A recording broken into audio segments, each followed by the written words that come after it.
Puji Tuhan, Bapak Ibu yang diberkati oleh Tuhan, kita bersyukur buat setiap kasih Tuhan, anugerah Tuhan di dalam setiap kehidupan kita. Puji Tuhan, saat hari ini kita akan kembali merenungkan satu bagian dalam kebenaran firman Tuhan yang saya beri tema hati yang mengenal Tuhan. Bapak Ibu yang dikasihi Tuhan, tidak cukup hanya kita mendengar firman Tuhan saja. Jadi kita harus perlu mengenal Tuhan secara pribadi dan memiliki hubungan dengan Dia.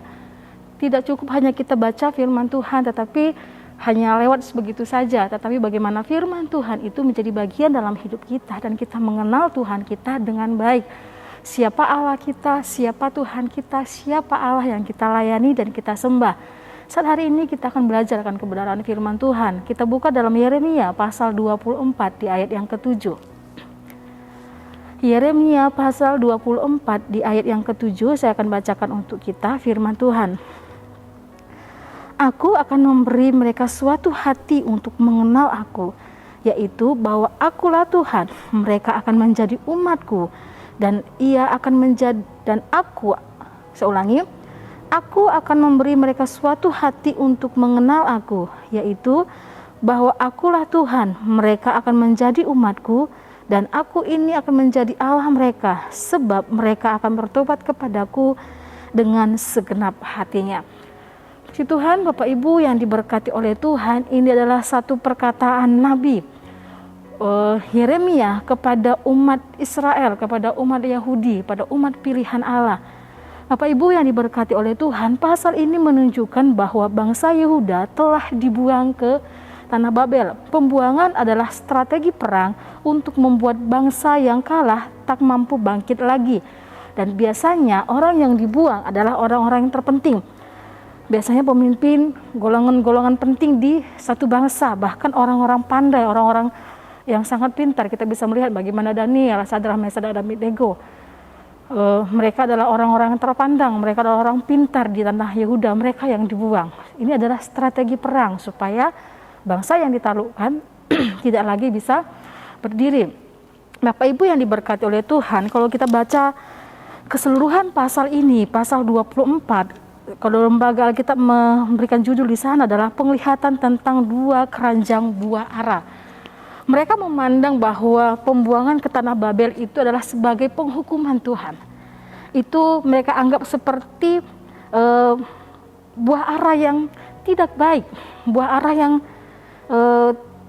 jelek kalau kata firman Tuhan. Tetapi kalau kita memandang dari sudut pandangnya Tuhan, bahwa pembuangan ke Babel itu adalah tujuan yang baik di hadapan Tuhan, tujuan yang mulia di hadapan Tuhan.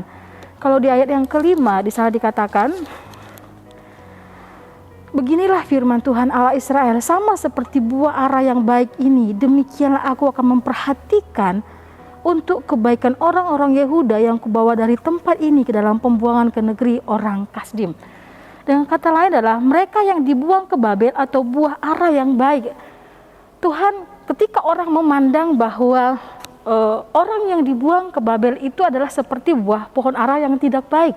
Itu adalah pandangan dari orang-orang sekitar, itulah pandangan manusia. Tetapi kalau kita mengenal Tuhan kita dengan sangat baik, kita akan tahu bahwa pembuangan ke Babel itu adalah seperti buah ara yang baik. Karena apa? Mereka tidak ditinggalkan. Di ayat yang kelima saya sudah bacakan, di sana dikatakan mereka tidak ditinggalkan oleh Tuhan. Pembuangan ke Babel adalah cara Tuhan untuk supaya umatnya kembali kepada Tuhan. Supaya bangsa Israel bertobat kepada Tuhan. Sehingga Tuhan katakan bahwa ketika mereka taat kepada Tuhan, memilih hukuman dengan caranya Tuhan, yaitu pembuangan ke Babel. Di sana dikatakan mereka seperti buah ara yang baik. Kenapa? Mereka tidak ditinggalkan oleh Tuhan. Tetapi di sana dikatakan mereka diperhatikan oleh Tuhan. Yang kedua, mereka yang dibuang ke Babel atau buah ara yang baik adalah orang-orang yang dikasihi Tuhan. Mereka dicintai oleh Tuhan. Di ayat yang ke-6 sampai dengan yang ke-7 di sana dikatakan, maka aku akan mengarahkan mataku kepada mereka untuk kebaikan mereka Dan aku akan membawa mereka kembali ke negeri ini. Aku akan membangun mereka, bukan meruntuhkannya. Aku akan menanam, bukan mencabutnya. Aku akan memberi mereka suatu hati mengenal aku, yaitu bahwa akulah Tuhan. Mereka akan menjadi umatku, dan aku ini akan menjadi Allah mereka, sebab mereka akan bertobat kepadaku dengan segenap hatinya. Jadi dikatakan mereka tidak ditinggalkan, tetapi mereka dikasihi oleh Tuhan. Adalah mereka yang memilih hukuman dengan caranya Tuhan. Ini adalah seperti buah arah yang baik.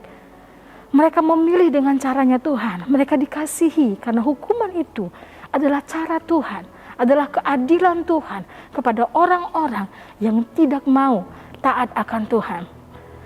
Sedangkan mereka yang tinggal di Yerusalem adalah buah arah yang jelek, buah arah yang tidak baik, karena mereka tidak mengalami pengampunan dan pemulihan. Bapak Ibu bisa baca di ayat yang ke-8 sampai dengan ayat yang ke-10 bagaimana mereka mendapatkan hukuman yang berat di hadapan Tuhan. Mereka yang bersandar kepada Mesir, mereka yang meminta pertolongan Mesir. Dikatakan mereka lah yang menolak pertobatan dengan menyerah pada cara Tuhan menghukum mereka. Akibatnya mereka tidak mengalami pengampunan dan pemulihan.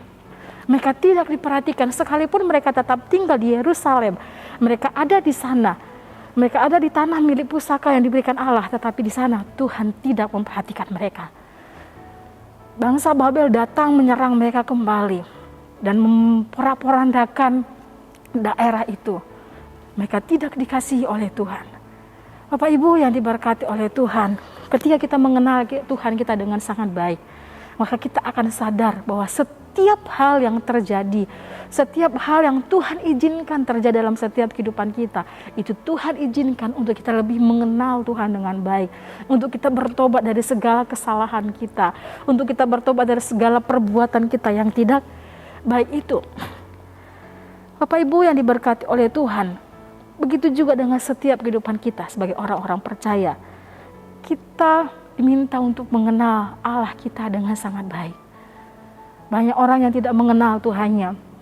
Mereka hanya mungkin beribadah, biasa kita baca firman Tuhan, tetapi ketika kita tetap hidup dalam dosa, berarti kita tidak mengenal Tuhan kita. Ketika Tuhan izinkan kita mengalami persoalan, ketika Tuhan izinkan kita mengalami duka cita, masalah yang kita hadapi, kalau kita tidak mengenal Tuhan kita dengan baik, mungkin kita akan bersungut-sungut kepada Tuhan, mungkin kita akan menggerutu kepada Tuhan, bahkan kita mungkin menuduh Tuhan kita berlaku tidak adil kepada kita. Tapi ketika kita mengenal Dia dengan baik, maka kita akan mengerti bahwa segala sesuatu yang Tuhan izinkan itu baik bagi setiap kehidupan kita. Orang-orang yang ciri-ciri orang yang bertumbuh dalam pengenalan akan Allah, yang pertama akan menuruti perintahnya. 1 Yohanes 2 ayat yang ketiga sampai dengan ayat yang keempat. Saya bacakan, dan inilah tandanya bahwa kita mengenal Allah, yaitu jikalau kita menuruti perintah-perintahnya. Barang siapa berkata aku mengenal Dia, tetapi ia tidak menuruti perintahnya, ia adalah seorang pendusta dan di dalamnya tidak ada kebenaran. Bapak Ibu yang diberkati oleh Tuhan, ciri-ciri orang yang bertumbuh dalam pengenalan akan Tuhan akan menuruti perintah-perintah Tuhan, akan menuruti kebenaran firman Tuhan, akan taat akan kehendak Tuhan. Yang kedua, tidak hidup di dalam dosa. 1 Yohanes 3 ayat yang ke-6. 1 Yohanes 3 ayat yang ke-6 di sana dikatakan, karena itu setiap orang yang tetap berada di dalam Dia tidak berbuat dosa lagi. Setiap orang yang tetap berbuat dosa tidak melihat dan tidak mengenal Dia. Orang yang tetap tinggal dalam dosa, orang yang tetap melakukan kesalahan sekalipun dia tahu itu hal yang tidak benar di hadapan Tuhan, tetapi dengan sengaja dia lakukan, katakan firman Tuhan, mereka tidak mengenal Tuhan mereka dengan baik. Saya yakin dan percaya setiap kehidupan kita mengenal Tuhan kita. Kita mengenal siapa yang kita layani, siapa yang kita sembah. Biarlah setiap kehidupan kita boleh meninggalkan segala dosa, tetapi hidup dalam kebenaran firman Tuhan.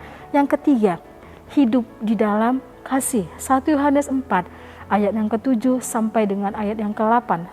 Firman Tuhan, Saudara-saudaraku yang kekasih, marilah kita saling mengasihi, sebab kasih itu berasal dari Allah, dan setiap orang yang mengasihi lahir dari Allah dan mengenal Allah. Barang siapa tidak mengasihi, ia tidak mengenal Allah, sebab Allah adalah kasih. Saya dikatakan orang yang bertumbuh di dalam pengenalan akan Tuhan, dia akan mengasihi.